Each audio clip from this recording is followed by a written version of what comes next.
Bonjour, je commence par boire à votre santé, à vous tous, in vino veritas.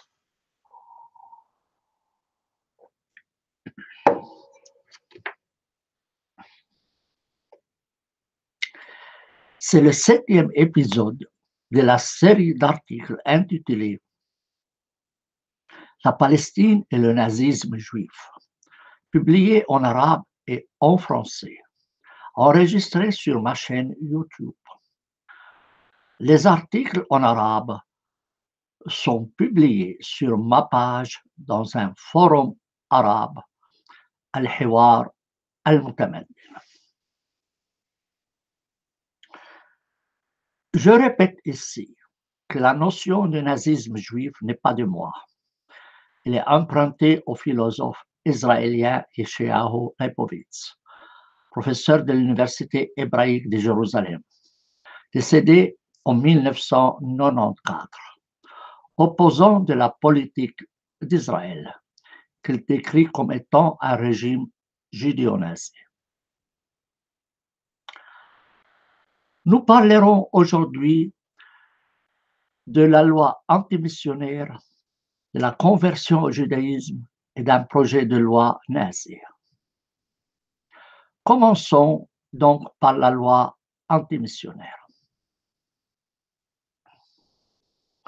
Le 27 décembre 1977, une loi dite antimissionnaire a été adoptée par la Knesset. Elle stipule: celui qui donne ou promet de donner de l'argent, un équivalent ou un autre avantage comme appât à une personne pour qu'elle change de religion ou pour qu'elle induise une autre à changer de religion est passible de 5 ans de prison ou d'une amende de 50 000 livres israéliennes. Celui qui reçoit ou accepte de recevoir de l'argent, un équivalent ou un autre avantage en échange d'une promesse de changer de religion ou pour induire une autre personne à changer de religion est passible de 3 ans de prison ou d'une amende de 30 000 livres israéliennes. La formulation générale de cette loi laisse croire que le but recherché est d'empêcher l'incitation à la conversion. Toute conversion, par l'octroi d'argent ou d'autres avantages. En réalité, cette loi vise à empêcher seulement la conversion du judaïsme au christianisme. La revue Proche-Orient chrétien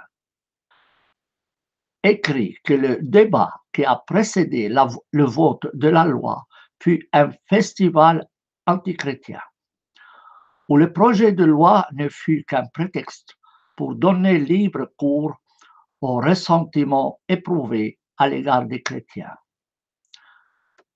Elle ajoute le fait que la loi elle-même est peu précise et que durant sa discussion, on a entendu des déclarations qui n'étaient rien de moins qu'une incitation à la haine, indique de manière inquiétante la véritable intention de ceux qui ont présenté la loi: en faire une arme puissante dans leur campagne longue et de plus en plus radicale pour mettre fin à la présence des témoins de la foi chrétienne en Israël.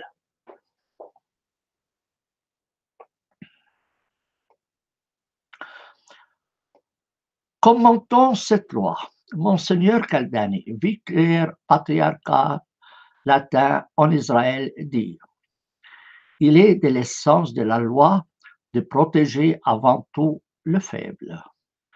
On se demande si la nouvelle loi protégera aussi les chrétiens vivant au milieu de la société juive contre les pressions et les allèchements qui ont amené un nombre non négligeable d'entre eux à changer de religion contrairement à leurs convictions.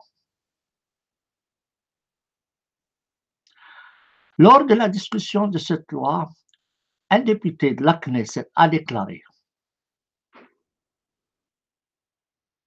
L'agence juive est coupable d'employer des avantages matériels pour forcer les gens à se convertir au judaïsme. Les droits et avantages des immigrants sont offerts seulement aux juifs. Dans le cas de mariage mixte dont la femme est non juive, on est averti d'avoir à se convertir afin de se qualifier pour les droits et avantages. Ce député a signalé que chaque année, des centaines de non-juifs adoptent le judaïsme contre 4 ou 5 juifs qui se convertissent au christianisme.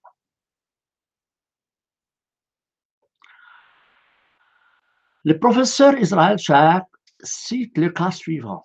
Un rabbin de Jaffa nommé Hanania Deri est employé depuis 1967 par le rabbinat supérieur israélien officiellement et par les autorités militaires des territoires occupés officieusement pour retrouver dans la population les gens de sang juif et les ramener de force à leur religion ancestrale.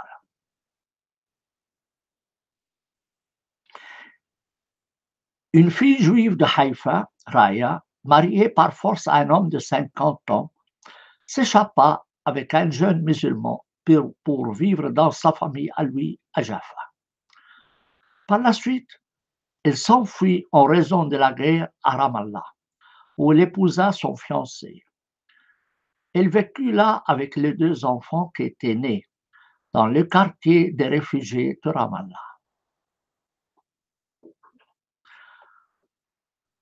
Dénoncé au rabbin Hanania Deri en 1972, celui-ci est arrivé un matin au domicile de la famille dans une voiture de l'armée israélienne, accompagné par des soldats en armes.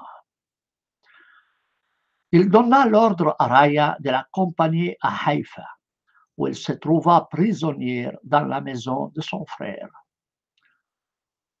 Pendant ce temps, l'armée et la police israélienne faisaient pression sur le mari.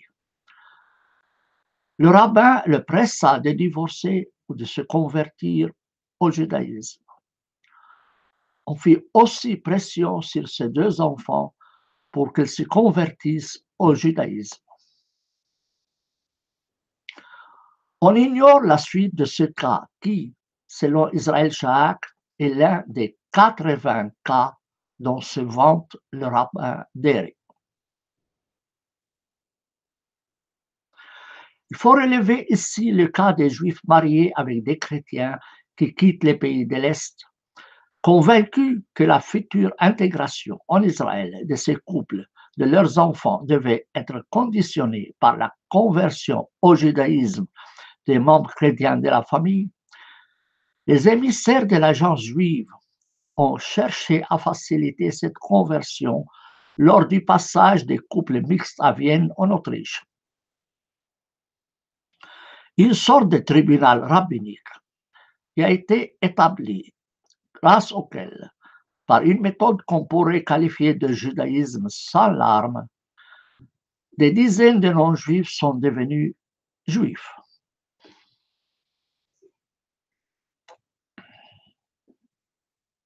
Avec l'arrivée directe en Israël des juifs soviétiques, le problème des couples mixtes se pose d'une manière encore plus grave. Marion Sigaud écrit à cet effet. J'ai entendu des dizaines et des dizaines de témoignages effrayants. Enfants déculottés de force dans les écoles pour constater qu'ils ne sont pas circoncis. Jeu de pierre contre ceux qui portent une croix. Renvoi du travail dès que leur non-judaïté est connue. Pression pour les inciter au divorce.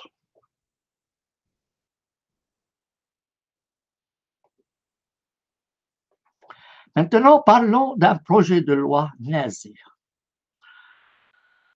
Michael Eitan, député conservateur, a établi et diffusé à la Knesset une comparaison de textes entre le projet de loi proposé à la Knesset en septembre 1984 par le rabbin Meir Kahane, un fondamentaliste juif, et la loi proposée au Reichstag par Adolf Hitler en 1935. Nous nous limitons ici à répondre, à reproduire les propositions du rabbin Meir Kahane, qui ressemblent étrangement à celles de Hitler. En voilà les éléments essentiels. 1. Aucun non-juif ne résidera à l'intérieur de la ville de Jérusalem. 2. Les non-juifs n'auront ni droits nationaux, ni participation dans la vie politique au sein de l'État d'Israël. Un non-juif ne pourra être nommé à aucun poste de pouvoir. Il ne sera pas admis à participer à des élections pour la Knesset ou pour tout autre organe étatique ou public. 3. Il est interdit aux citoyens et résidents juifs, hommes et femmes, d'épouser des non-juifs en Israël ou à l'étranger. De tels mariages mixtes ne sont pas reconnus devant la loi.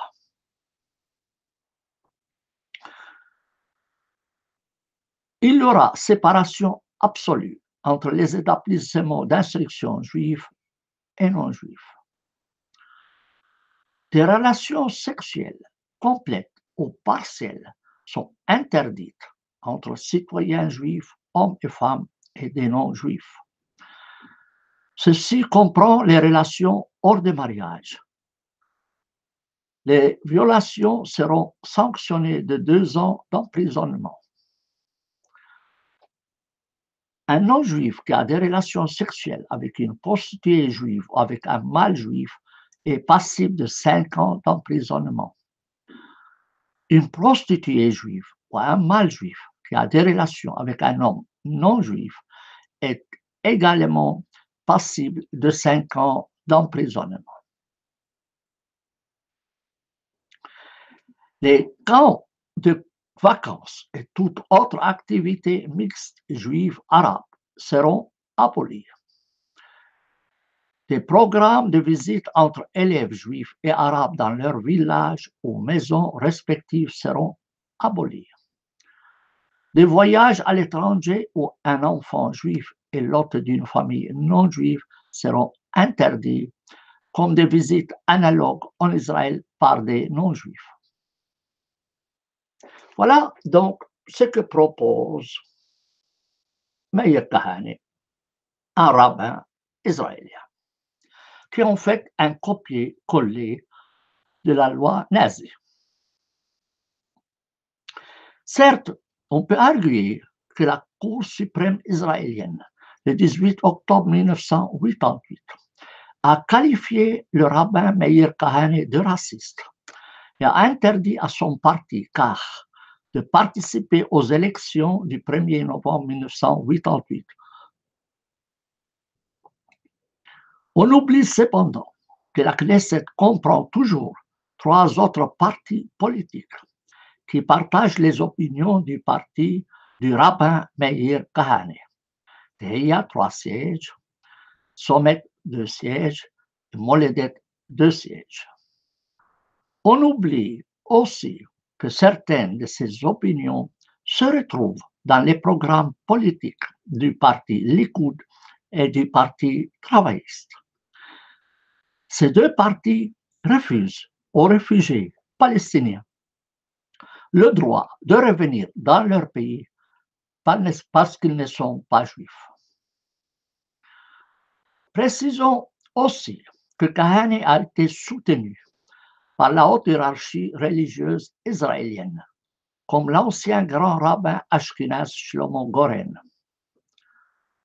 Celui-ci s'était déclaré contre la loi antiraciste, pourtant très formelle, parce qu'elle viserait à supprimer la démarcation entre les non-juifs et les juifs. Il s'oppose aussi, comme l'actuel grand rabbin Ashkenaz, à la rencontre entre des jeunes juifs et des jeunes non-juifs. Harkabi, professeur des relations internationales à l'Université hébraïque de Jérusalem, fait une analyse détaillée de l'idéologie du nationalisme religieux juif auquel appartient le rabbin Kahane. Pour ce courant, la simple présence des Arabes en terre d'Israël fait d'eux des criminels. Il faut donc les expulser, voire les exterminer. Harkabi cite plusieurs rabbins israéliens pour qui la Bible commande de déposséder tous les habitants de la terre d'Israël et de les remplacer par les Juifs. Selon ces rabbins, aucun non-juif n'a le droit de résider en terre d'Israël, et moins encore à Jérusalem. Le maintien des non-juifs en terre d'Israël est une transgression de la loi religieuse juive, une profanation du nom de Dieu. Les Arabes sont assimilés à Amalek, voir Deutéronome chapitre 25, versets 17-19. Le rabbin Israël Hess, aumônier du campus de l'université de Bar Ilan, publia un article dans le journal des étudiants intitulé « Le commandement de génocide dans la Torah ». Il dit qu'il viendra le temps où tous les Juifs seront appelés à accomplir le commandement divin de détruire Amalek. Ce commandement exclut toute pitié et ordonne de tuer et de détruire même les enfants et les nourrissons. Ce rabbin invoque Maïmonide pour affirmer que le fait de tuer un non-juif ne transgresse pas le commandement « tu ne tueras point ». Le fait que ce génocide ne dissuade pas certains milieux religieux extrémistes de faire appel au génocide des Arabes assimilés à Amalek est incompréhensible pour moi, dit Harkabi. Certains diraient même qu'un tel appel au génocide est encore plus grave que le nazisme, puisqu'il arrive après lui. Signalons ici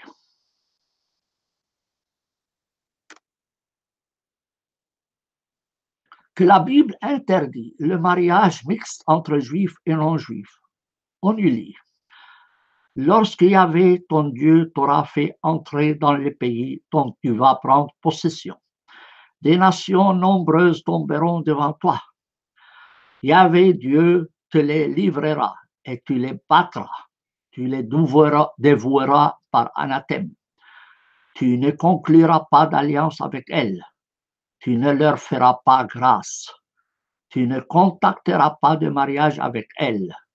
Tu ne donneras pas ta fille à leur fils, ni ne prendras leur fille pour ton fils, car ton fils serait détourné de me suivre. Il servirait d'autres dieux, et la colère de Yahvé s'enflammerait contre vous, et il t'exterminerait promptement.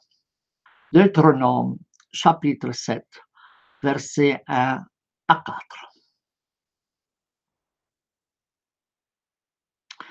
Mais c'est dans les chapitres 9 et 10 du livre d'Esdras qu'on trouve les normes les plus sévères contre les mariages mixtes, qui ont pour résultat que la race sainte se mêle au peuple des pays. Ceci est considéré comme une infidélité à Dieu. Ces normes auraient servi de modèle aux lois raciales promulguées par les nazis en 1935, visant à empêcher le mariage entre 100 juifs et 100 allemands.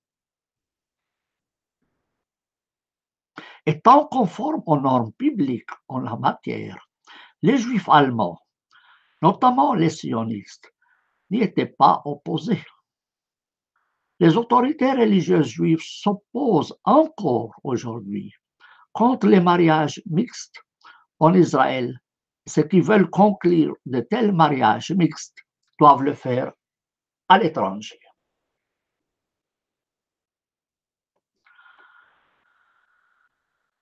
De temps à autre, les journaux publient des déclarations racistes de religieux juifs contre les Arabes et demandent leur expulsion.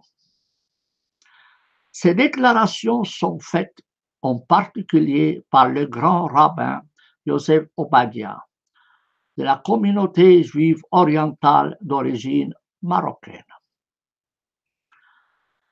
Ce dernier a déclaré que les Palestiniens sont comme des serpents, ajoutant que Dieu regrettait sa création du peuple palestinien.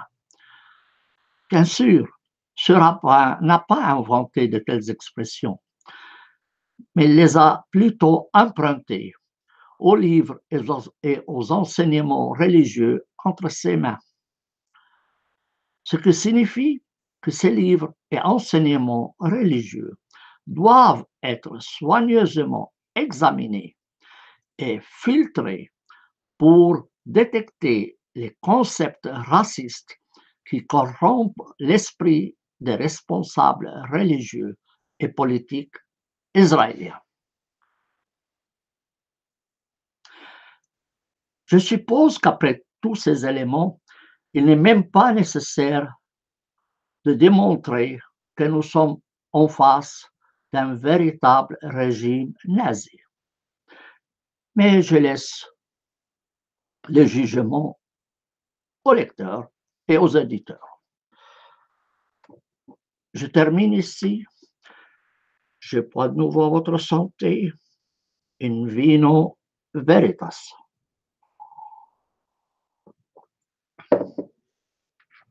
Abonnez-vous à ma chaîne et cliquez sur la cloche pour que vous puissiez recevoir les nouvelles vidéos. Je vous souhaite une bonne journée.